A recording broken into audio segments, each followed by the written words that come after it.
नमस्कार। आप सुन रहे हैं आध्यात्मिक वर्षा, जहां हम जीवन को समझते हैं श्री भगवत गीता की दिव्य शिक्षाओं के माध्यम से। आज हम प्रवेश कर रहे हैं ध्यान योग में। गीता का छठा अध्याय। यह अध्याय हमें सिखाता है कि मन को कैसे साधा जाए, कैसे अपने भीतर शांति पाई जाए और कैसे आत्मा को परमात्मा से जोड़ा जाए। भगवान श्री कृष्ण यहाँ बताते हैं कि सच्चा योग केवल आसन नहीं, बल्कि मन की स्थिरता, वैराग्य और निरंतर अभ्यास है। तो आइए मन को शांत करें, विचारों को स्थिर करें और इस दिव्य ज्ञान की यात्रा में हमारे साथ जुड़ें। ज्ञान के संगम इस आध्यात्मिक वर्षा में आप सबका स्वागत है। अक्सर देखिए, जब हम भगवत गीता जैसे बड़े ग्रंथों का नाम सुनते हैं ना, तो मन में एक छोटा सा डर आ जाता है कि अरे ये बातें तो बहुत गहरी हैं, इनको समझना तो मतलब बहुत मुश्किल होगा। तो आज हम बस इसी डर को तोड़ने की कोशिश करेंगे। हम किसी किताब या लेख की सतह पर नहीं रहेंगे, बल्कि श्रीमद् भगवत गीता के हृदय में उतरेंगे। हम गीता का सिर्फ एक श्लोक लेंगे और उसकी परतों को एक एक करके खोलेंगे, ये देखने के लिए कि हजारों साल पहले कहे गए ये शब्द क्या आज भी हमारे किसी काम आ सकते हैं। तो आज हम जिस श्लोक पर गहराई से बात करने वाली हैं, वो है श्रीमद् भगवत गीता का अध्याय 6, जिसका नाम है ध्यान योग और श्लोक संख्या है 20। हम इसके माहौल को समझेंगे, इसके शब्दों के पीछे छिपे अर्थ को जानेंगे और देखेंगे कि ये हमारी आज की जिंदगी से कैसे जुड़ता है। श्रीमद् भगवत गीता अध्याय 6 ध्यान योग, श्लोक संख्या 20। ठीक है, तो चलिए इसे खोलते हैं। अध्याय 6 श्लोक 20। सबसे पहले ये श्लोक आता कहाँ है, मतलब इसे समझने के लिए हमें उस सीन में चलना होगा। उस समय माहौल क्या था जब श्री कृष्ण ने ये बात कही? हम कुरुक्षेत्र के युद्ध के मैदान में हैं। माहौल में आप सोचिए, भयंकर तनाव है। शंख बज चुके हैं और अर्जुन, जो दुनिया के सबसे बड़े योद्धाओं में से एक हैं, वो एक तरह के मेंटल पैरालिसिस में है। उनका मन कंफ्यूजन, डर और ड्यूटी के बीच फंसकर मतलब पूरी तरह से जाम हो गया है। वो सोच ही नहीं पा रहे कि क्या सही है, क्या गलत। और इसी पृष्ठभूमि में श्री कृष्ण उन्हें ध्यान योग का रास्ता दिखा रहे हैं। ये कोई फिलोसॉफिकल लेक्चर नहीं है, ये एक तरह की साइकोलॉजिकल फर्स्ट एड है। अच्छा, फर्स्ट एड, ये बहुत दिलचस्प तरीका है ऐसे देखने का। जी, एक ऐसा प्रैक्टिकल तरीका जिससे अर्जुन अपने बिखरे हुए मन को समेट सकें, उसे शांत कर सकें। और ये श्लोक उस ध्यान योग के सबसे ऊंचे लक्ष्य के बारे में बताता है कि असली शांति, असली संतुष्टि वो मिलती कहाँ है। ये तो बहुत ही दिलचस्प है। मतलब ये किसी शांत आश्रम में बैठे शिष्य को दिया गया ज्ञान नहीं है, बल्कि एक ऐसे इंसान को दिया गया समाधान है जो अपनी जिंदगी के सबसे बड़े संकट से गुजर रहा है। ये बात तो इसके मायने ही बदल देती है। तो ये श्लोक असल में कहता क्या है? मैं श्लोक का पाठ करता हूं। यत्रो परमते चित्तम निरुद्धम योग सेवया यत्र चैवात्मानात्मानम पश्यन्नात्मनि तुष्यति। ये शब्द सुनने में बहुत शक्तिशाली लगते हैं। एक तरह का ठहराव है इनमें। लेकिन हम जैसे आम लोगों के लिए जो संस्कृत नहीं जानते, इनका क्या मतलब है? क्या हम इन्हें टुकड़ों में समझ सकते हैं? बिल्कुल। इसे शब्द दर शब्द रटने की बजाय इसके पीछे के दो बड़े आइडिया को पकड़ते हैं। इस श्लोक के दो हिस्से हैं। पहला हिस्सा एक शर्त रखता है और दूसरा हिस्सा उस शर्त को पूरा करने का इनाम बताता है। एक शर्त और एक इनाम, ये सुनने में दिलचस्प लग रहा है। तो पहली शर्त क्या है? पहली पंक्ति है, यत्रो परमते चित्तम निरुद्धम योग सेवया। इसमें 3 मुख्य शब्द हैं। चित्तम यानी हमारा मन, हमारी चेतना। उपरमते यानी पूरी तरह शांत हो जाना, ठहर जाना। और निरुद्धम योग सेवया यानी योग के लगातार अभ्यास से पूरी तरह काबू में आकर। तो शर्त यह है, एक ऐसी अवस्था जहां तुम्हारा मन जो हर पल भागता रहता है, योग के अभ्यास से पूरी तरह रुक जाए, ठहर जाए। 1 मिनट, मन का पूरी तरह रुक जाना, ये तो सुनने में ही लगभग नामुमकिन लगता है। हमारे मन में तो हर सेकंड हजारों विचार आते जाते रहते हैं। इसे एक झील की तरह सोच सकते हैं जिसमें लगातार लहरें उठ रही हैं। तो क्या श्री कृष्ण कह रहे हैं कि उस झील को बिल्कुल शांत, एकदम स्थिर करना होगा? आपने बहुत अच्छी एनालॉजी दी। बिल्कुल यही मतलब है। ध्यान योग उस प्रक्रिया का नाम है जिससे विचारों की ये लहरें शांत हो जाती हैं। और झील का पानी इतना स्थिर हो जाता है कि उसमें कोई हलचल नहीं बचती। लेकिन यहाँ एक सवाल उठता है जो शायद सुनने वालों के मन में भी आ रहा होगा। हाँ, मेरे मन में तो आ रहा है। जब आप कहते हैं योग सेव्या यानी योग के अभ्यास से, तो इसका क्या मतलब है? क्योंकि आजकल जब कोई योग कहता है तो ज्यादातर लोग फिजिकल एक्सरसाइज या आसन के बारे में सोचते हैं। जी, तो क्या कृष्ण ये कह रहे हैं कि कुछ खास आसन करने से मन रुक जाएगा? ये बहुत जरूरी सवाल है। और नहीं, यहाँ योग का मतलब सिर्फ आसन नहीं है। गीता में योग का अर्थ बहुत गहरा है, बहुत व्यापक है। यहाँ योग का मतलब है अनुशासन, डिसिप्लिन। मन को साधने का अनुशासन। इसमें ध्यान भी है, प्राणायाम भी है और अपने विचारों के प्रति जागरूक होना भी है। तो ये एक पूरी मेंटल ट्रेनिंग है, सिर्फ फिजिकल वर्कआउट नहीं। अच्छा। तो शर्त ये हुई कि इस मेंटल ट्रेनिंग से मन की झील को पूरी तरह शांत करना है। किसी ने अभ्यास से अपने मन को पूरी तरह शांत कर लिया, अब क्या? उस खामोशी में होता क्या है? क्या वो बस एक खालीपन है या उस सन्नाटे में कुछ मिलता भी है? श्लोक का दूसरा हिस्सा शायद यही बताता है। बिल्कुल, और इनाम उस शर्त से भी ज्यादा हैरान करने वाला है। दूसरी पंक्ति है, यत्र चैवात्मनात्मनाम पश्यन्नात्मनि तुष्यति। इसे भी आसान बनाते हैं। यत्र च एव का मतलब है और जहां ही, और फिर आता है सबसे क्रांतिकारी हिस्सा, आत्मना आत्मनाम पश्यन। आत्मना यानी आत्मा के द्वारा, आत्मनम यानी आत्मा को, और पश्यन यानी देखता हुआ। तो उसका मतलब हुआ जहां आत्मा के द्वारा ही आत्मा को देखा जाता है। रुकिए, आत्मा के द्वारा ही आत्मा को देखना, ये तो पहेली जैसा लग रहा है। यहाँ देखने वाला भी आत्मा है और जिसे देखा जा रहा है वो भी आत्मा है। अगर मैं आपकी झील वाली एनालॉजी को आगे बढ़ाऊं तो इसका मतलब ये हुआ कि जब झील का पानी पूरी तरह शांत हो जाता है तब आप पानी की गहराई में छिपे खजाने को नहीं बल्कि पानी में अपने ही असली चेहरे को साफ साफ देख पाते हैं। एक ऐसा चेहरा जिसे विचारों की लहरों ने अब तक छिपा रखा था। बिल्कुल सही पकड़ा आपने। ये स्वयं का स्वयं से परिचय है। ओवरथिंकिंग बंद होने के बाद अपनी इनर वॉइस को सुनने जैसा है। और जब ये होता है, जब इंसान अपने असली स्वरूप को देख लेता है, तो उसका नतीजा क्या होता है? वो श्लोक के आखिरी 2 शब्दों में छुपा है, आत्मनि तुष्यति। आत्मनि यानी आत्मा में ही, और तुष्यति यानी संतुष्ट हो जाता है। आत्मनि तुष्यति, अपने आप में ही संतुष्ट हो जाना। ये सुनने में तो बहुत अच्छा लगता है, लेकिन क्या ये थोड़ा आइडियलिस्टिक नहीं है? क्या कोई इंसान सच में बाहरी दुनिया से पूरी तरह कटकर सिर्फ अपने अंदर ही खुश रह सकता है?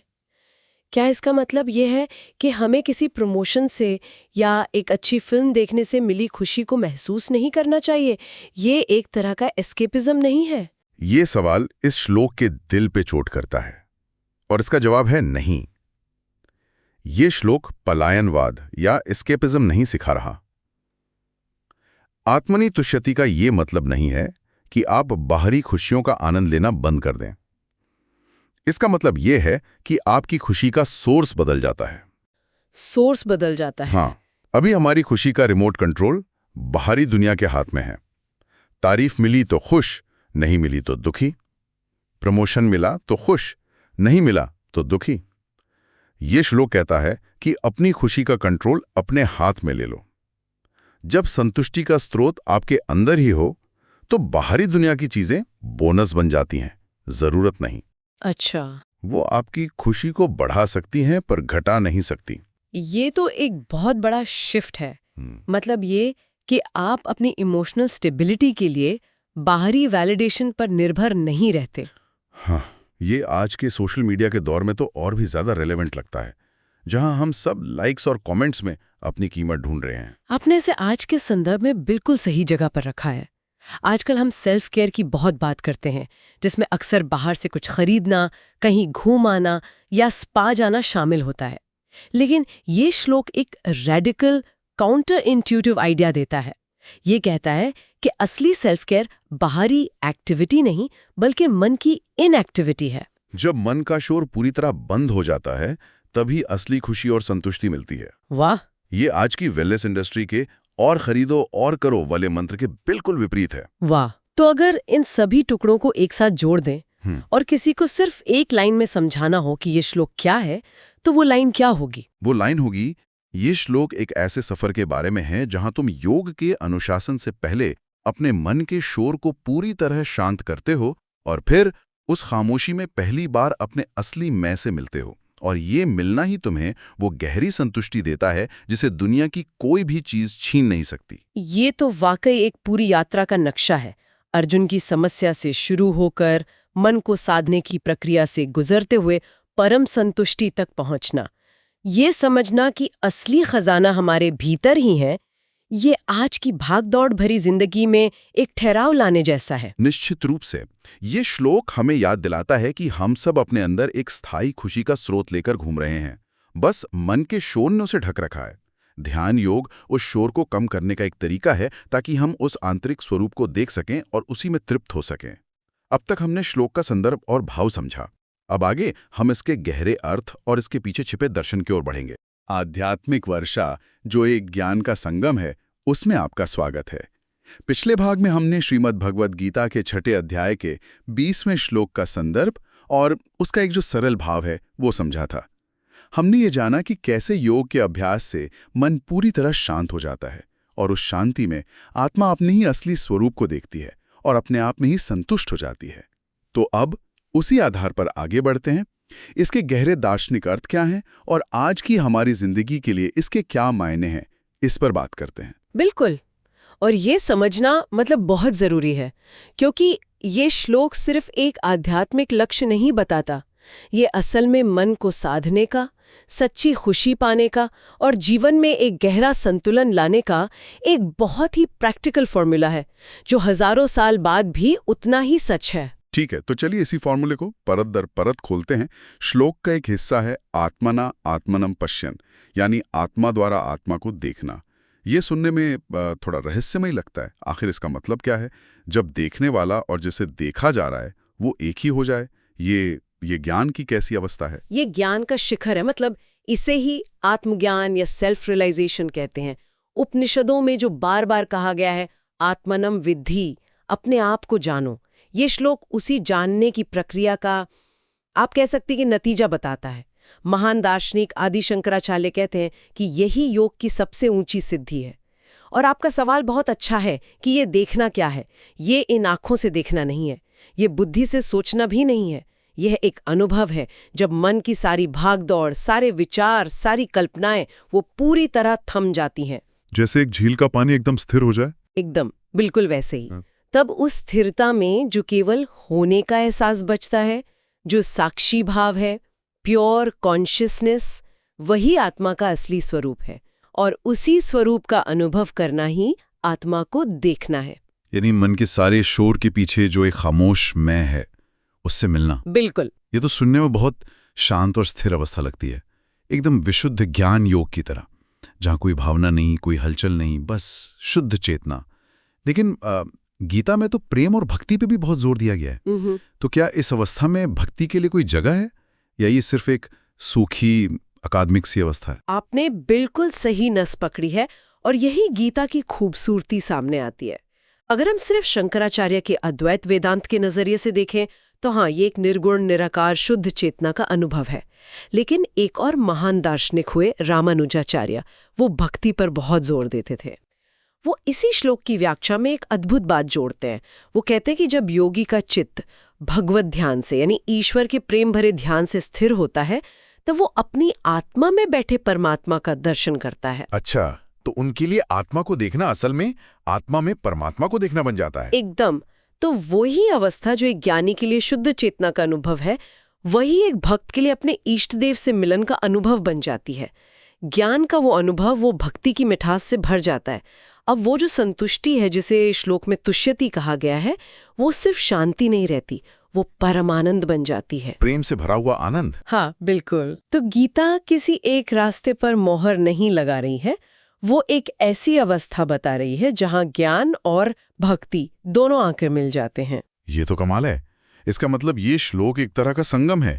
ये नहीं कह रहा कि या तो ज्ञानी बनो या भक्त बनो, ये कह रहा है कि जब आप शिखर पर पहुंचेंगे तो दोनों रास्ते एक ही मंजिल पर ले आएंगे। बिल्कुल, ये एक संतुलित, एक समग्र अवस्था है। अगर आप श्लोक के शब्दों पर ध्यान दें तो इसमें सारे मुख्य योगों का सार छिपा है। पहला शब्द है योग सेवया, यानी योग के अभ्यास से। ये निरंतर प्रयास, अनुशासन ये कर्म को दिखाता है, ये कर्मयोग का आधार है। ठीक है। फिर आता है चित्तम निरुद्धम, यानी मन का पूरी तरह रुक जाना। ये राजयोग की साधना, जैसे पतंजलि का अष्टांग योग और ज्ञान योग का नतीजा है। और अंत में है आत्मनि एव तुष्यति, यानी आत्मा में ही संतुष्ट हो जाना।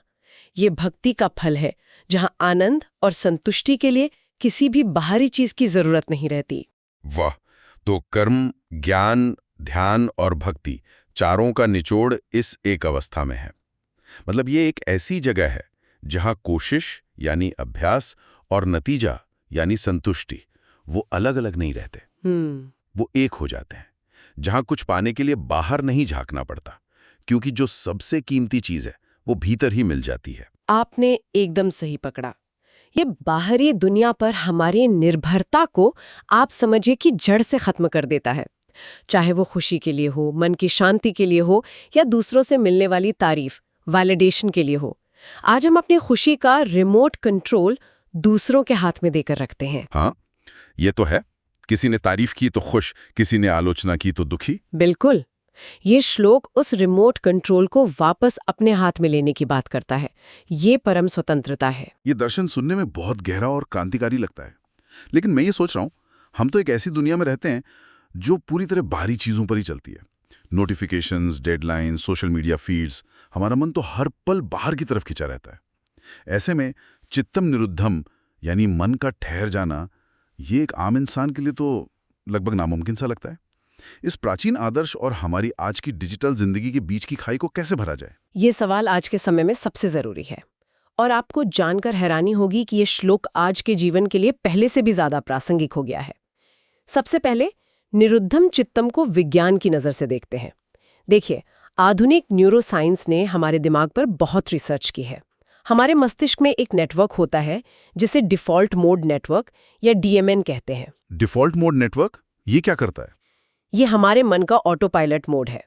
जब हम कोई खास काम नहीं कर रहे होते तो हमारा मन अपने आप अतीत की बातों या भविष्य की चिंताओं में भटकने लगता है। अच्छा, जैसे अरे मैंने वो क्यों कह दिया था, या कल मीटिंग में क्या होगा। हाँ, बिल्कुल।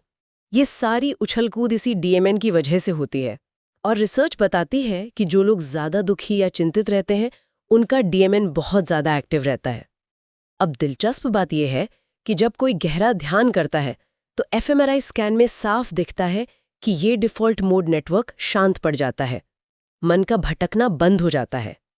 यही निरुद्धम चित्तम का वैज्ञानिक प्रमाण है। मतलब जिसे हमारे ऋषि मुनियों ने हजारों साल पहले अनुभव से जाना, आज विज्ञान उसे मशीनों से माप पा रहा है कि हमारे दिमाग में एक भटकने वाला नेटवर्क है और उसे शांत किया जा सकता है। बिल्कुल।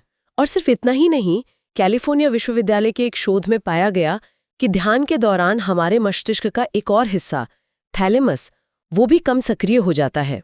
थैलेमस? जी, थैलेमस को आप हमारे दिमाग का गेटवे या रिसेप्शनिस्ट समझ सकते हैं।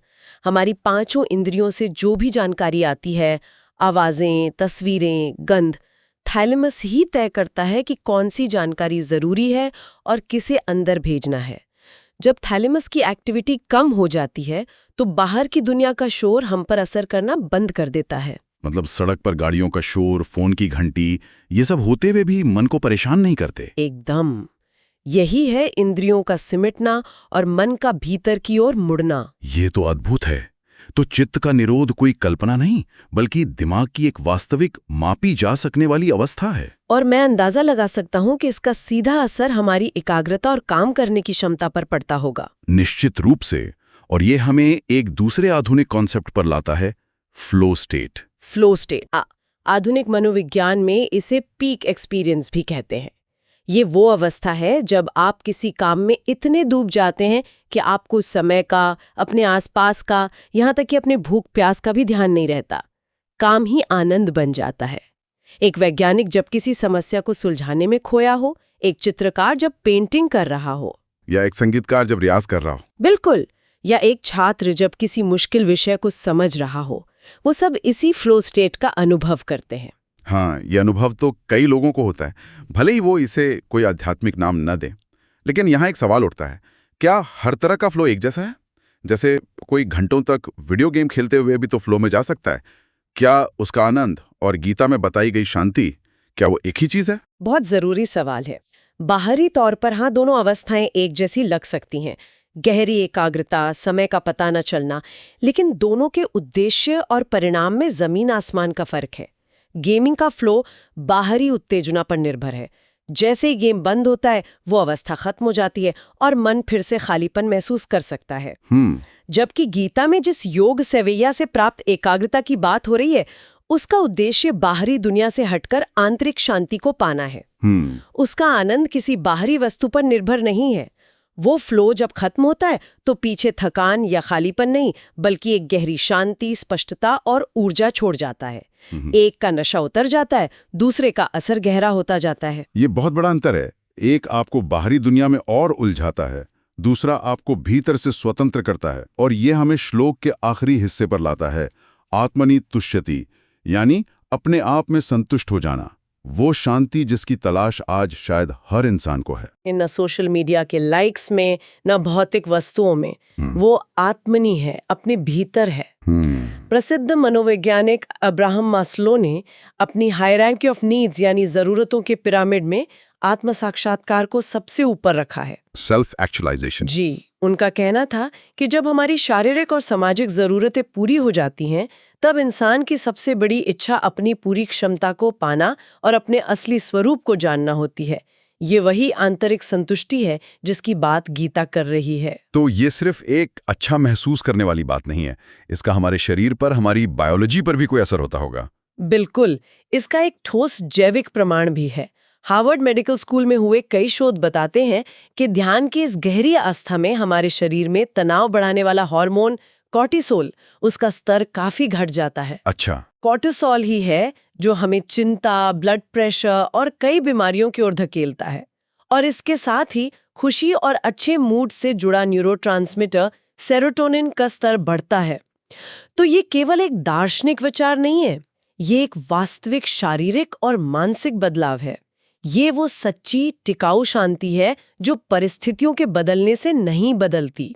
सही बात है। प्रमोशन मिलने की खुशी कुछ दिन रहती है, पर ये शांति हमेशा साथ रहती है। एकदम। तो अगर मैं पूरी बात को समेटूं, तो ये एक श्लोक हमें मानसिक स्वास्थ्य, गहरी एकाग्रता और सच्ची खुशी का एक पूरा रोड मैप दे रहा है। और सबसे कमाल की बात यह है कि ये हजारों साल पुराना ज्ञान आज के न्यूरोसाइंस, मनोविज्ञान और बायोलॉजी से भी पूरी तरह मेल खाता और प्रमाणित होता है। आपने बिल्कुल सही कहा। यह हमें याद दिलाता है कि हमारे भीतर शांति और संतुष्टि का एक असीम स्रोत पहले से ही मौजूद है। जरूरत बस योग के अभ्यास से धूल की परतों को हटाकर उस तक पहुंचने की है।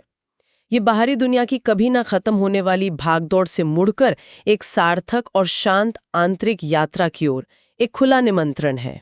लेकिन ये श्लोक केवल समझने या इसकी प्रशंसा करने के लिए नहीं है। आपने अभ्यास शब्द का इस्तेमाल किया और मुझे लगता है असली बात वही है। इस ज्ञान को सिर्फ बौद्धिक स्तर पर जानना एक बात है, पर इस अवस्था तक पहुंचने के लिए इसे अपनी रोजमर्रा की जिंदगी में उतारा कैसे जाए, इस ज्ञान को दैनिक जीवन का हिस्सा कैसे बनाया जाए। एक छात्र जो परीक्षा के तनाव से गुजर रहा है, एक घर संभालने वाली महिला जो दिन भर की जिम्मेदारियों में उलझी है, या एक कॉर्पोरेट प्रोफेशनल जो डेडलाइंस के दबाव में है, वो इसे कैसे अपना सकता है। अब अगले भाग में हम इसी पर विस्तार से बात करेंगे और जानेंगे कि इस गहरे दर्शन को जीवन में उतारने के व्यवहारिक और ठोस तरीके क्या हैं। आध्यात्मिक वर्षा के इस ज्ञान संगम में आपका एक बार फिर से स्वागत है।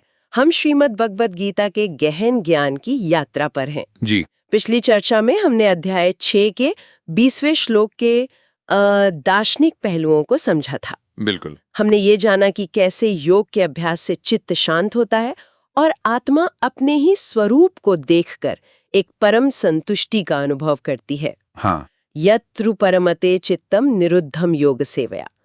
अब तक हमने इस श्लोक का भाव और उसका गहरा अर्थ समझा, पर अब बात आती है इसे अपने जीवन में उतारने की। बिल्कुल, असली चुनौती तो वही है। तो आज की हमारी चर्चा इसी पर रहेगी कि कैसे इस गहरे ज्ञान को व्यावहारिक रूप दिया जाए। जी।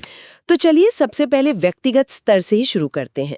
कोई व्यक्ति अपने मानसिक स्वास्थ्य और कह सकते हैं आध्यात्मिक विकास के लिए इस श्लोक से क्या सीख ले सकता है? देखिए, सबसे पहली और सबसे जरूरी चीज है हर दिन बस थोड़ा सा समय अपने लिए निकालना। जैसे सुबह शायद 20 या 30 मिनट का ध्यान, और ध्यान शब्द से घबराने की बिल्कुल जरूरत नहीं है। हाँ, ये बहुत भारी शब्द लगता है कई बार। इसका सरल सा मतलब है बस शांति से बैठकर अपनी सांसों पर ध्यान देना।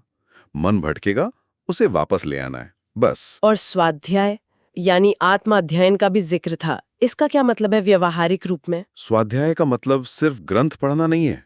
इसका गहरा अर्थ है खुद को पढ़ना, अपने विचारों को, अपनी भावनाओं को बिना किसी जजमेंट के देखना। अच्छा, मतलब एक साक्षी की तरह। बिल्कुल, जैसे हम आसमान में बादलों को गुजरते हुए देखते हैं, वैसे ही अपने मन में उठते विचारों को देखना, उनसे उलझना नहीं है। ये साक्षी भाव ही मानसिक स्वास्थ्य की कुंजी है।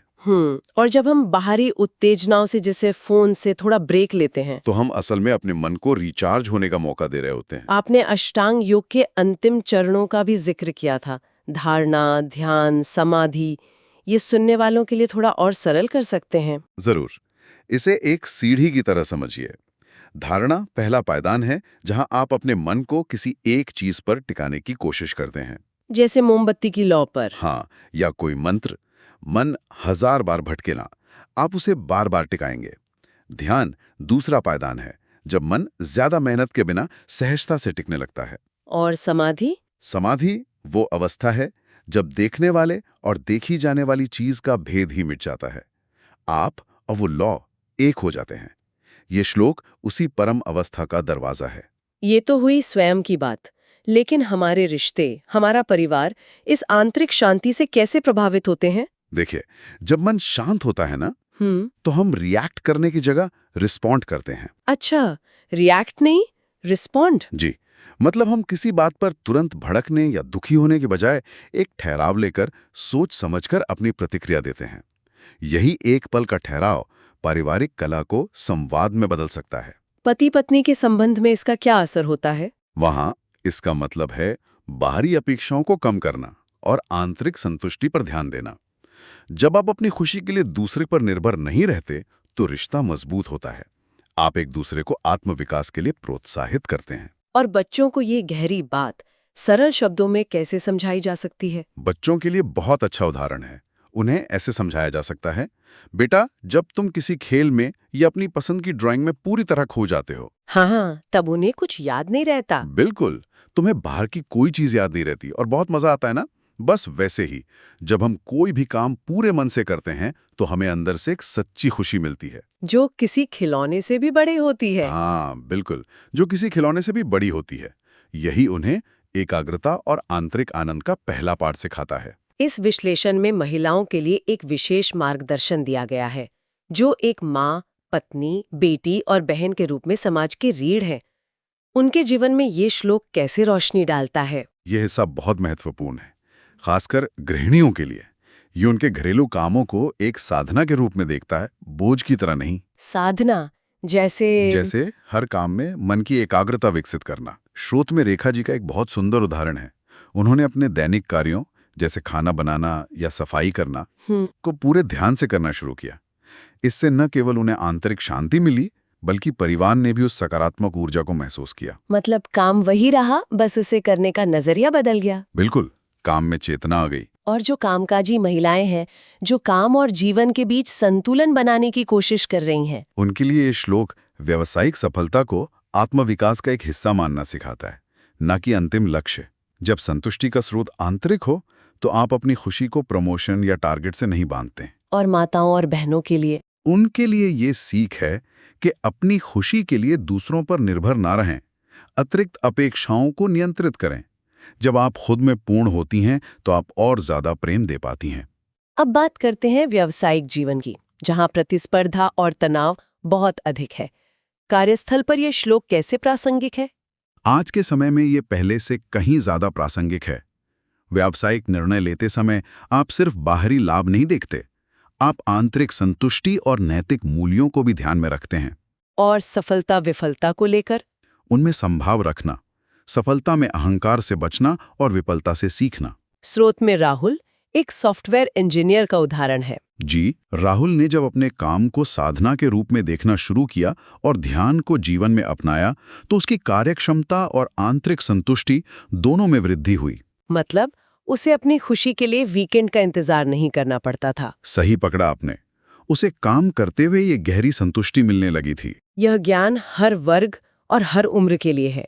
क्या युवा पीढ़ी और हमारे वरिष्ठ नागरिकों के लिए भी कोई विशेष संदेश है? निश्चित रूप से युवा वर्ग के लिए संदेश है कि सोशल मीडिया की तुलना से मुक्त होकर आंतरिक संतुष्टि खोजें और करियर का चुनाव केवल सामाजिक प्रतिष्ठा पर नहीं बल्कि अपनी रुचि और आंतरिक खुशी पर आधारित करें। और हमारे वरिष्ठ नागरिक, वे अपने जीवन के अनुभवों का उपयोग आत्म साक्षात्कार के लिए कर सकते हैं। स्वास्थ्य की चिंताओं से ऊपर उठकर अपने समय का सदुपयोग आंतरिक शांति पाने में करें। आज की इस पूरी चर्चा का सार शायद एक वाक्य में छिपा है। इस श्लोक की सबसे बड़ी सीख यही है, मन जहां जुड़ता है वही जीवन की दिशा तय करता है। बिल्कुल। अगर मन सही जगह जुड़ जाए तो जीवन अपने आप संतुलन सीख लेता है। और इस पर मनन करने के लिए एक विचार ये है कि जिस दुनिया में हमें हर पल बाहर कुछ खोजने के लिए प्रेरित किया जाता है, उसमें सच्ची स्वतंत्रता शायद अपने भीतर उस संतुष्टि को पा लेना है जिसे कोई छीन नहीं सकता। हम विनम्रतापूर्वक आग्रह करते हैं कि अगर आज की इस चर्चा ने आपके मन को कहीं भी छुआ हो तो इस ज्ञान को औरों तक भी पहुंचाएं ताकि समग्र मानवता को इसका लाभ मिल सके। जी। हम अगली कड़ी में एक नए श्लोक के साथ आपसे फिर जुड़ेंगे। जरूर। यह जीवन मार्गदर्शन श्रीमद् भगवद गीता के अध्याय 6 श्लोक 20 पर आधारित है। यह गूढ़ और बृहद संकलन और लेखन कप्तान श्याम बहादुर चौहान द्वारा किया गया है। इस प्रकार हमने जाना ध्यान योग का गहन रहस्य, जहां मन को मित्र बनाकर अभ्यास और वैराग्य के सहारे मनुष्य परम शांति और आत्मज्ञान की ओर बढ़ता है। भगवान श्री कृष्ण का यह संदेश हमें याद दिलाता है कि सच्चा योग वही है जो हमें भीतर से जोड़ता है, स्थिर करता है और जीवन को संतुलित बनाता है। यदि आपको यह प्रस्तुति उपयोगी लगी हो तो वीडियो को लाइक करें, शेयर करें और आध्यात्मिक वर्षा परिवार से जुड़ने के लिए चैनल को सब्सक्राइब करना न भूलें। हम फिर मिलेंगे गीता के अगले अध्याय के साथ। तब तक अपने मन को साधते रहें और आत्मा से जुड़े रहिए। जय श्री कृष्ण।